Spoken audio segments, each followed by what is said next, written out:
Hi, my name is Chef Kevin, and I'm here to help you put together this delicious meal of roasted pork, some seasonal vegetables, one of my favorite salads, a charred broccoli pasta, and then of course a sandwich for the next day. Place your pork in the pan. You're gonna fill it up with your chicken stock that's been given.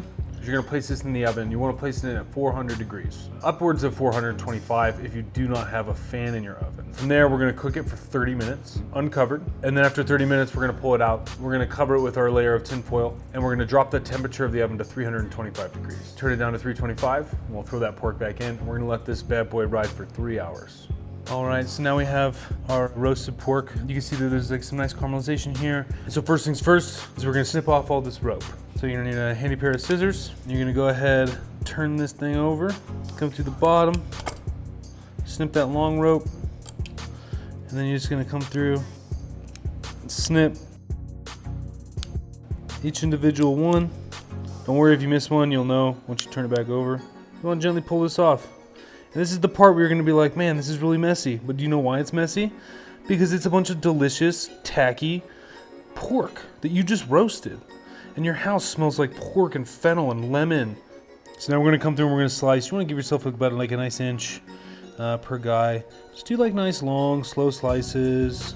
So now you just wanna get in there and get some of these pan drippings. And next we're gonna roast off our seasonal vegetables. All right, so first we're gonna take our brown butter vinaigrette. We're gonna throw that in a warm pan, not hot.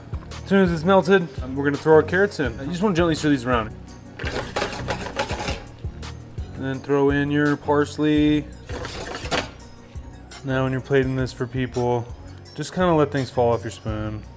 All right, so first things we're gonna do is we're gonna get our pasta water up to a boil. And while that's happening, we can turn on our saute pan, and we're just gonna put it on a low heat. Now that our pasta water is to a boil, we're gonna add our salt, and then we're gonna add our pasta.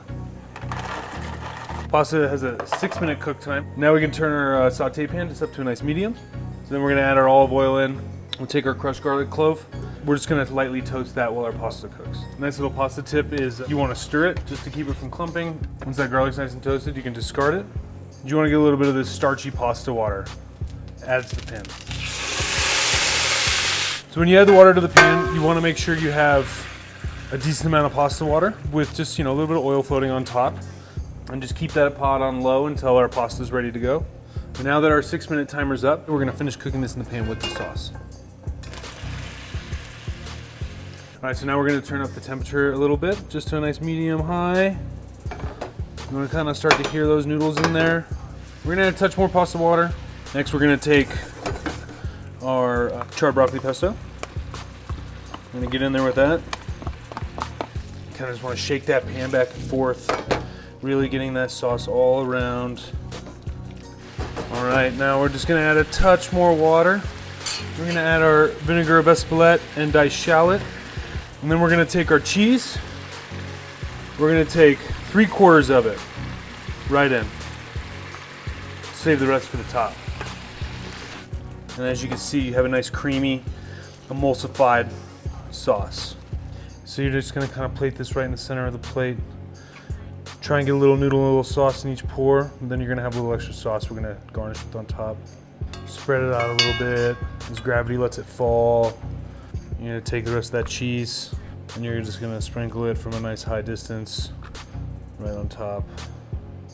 So first we have our mixed greens, assortment of flours, variety of pickles, our miso vinaigrette, tin of sea salt. We're just gonna toss this with our hands. And then you can just go ahead and you can just put it right on that plate there.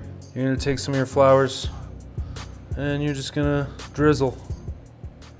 Now that it's the next day and you've just had this wonderful pork meal, don't you think it'd be nice to have a nice little pork sandwich? And a little roasted pork and broccoli rabe, some sharp provolone, a little Calabrian chili. Does it sound good? All right, so first thing we're gonna do is we're gonna slice this pork. We're gonna slice this a lot thinner, as thin as you can go with your knife at home. Don't worry about it falling apart. That's kind of the idea. We're gonna take all this meat and kind of just fold it all into the sandwich. The first thing we're gonna do here is we're gonna just gently warm this up in the stove. And you're gonna go ahead and cover this with a lid. Just let that kind of steam together. So first you got your Calabrian chili spread. Listen, this stuff is not for the faint of heart. If you don't like spicy, just omit it. Next we're gonna have our provolone. Now we're gonna grab our broccoli rabe. Now we have our pork. that we've gently reheated in their own drippings. We're just gonna lay all this on top of the other half of that cheese. That's that. You want to eat it? Yeah, I want to eat it. It looks delicious. Take a bite. So now you can see we got all the layers here. You got all your cheese, your collaborated chili, your pork, your perfectly cooked broccoli rabe, and your crusty baguette.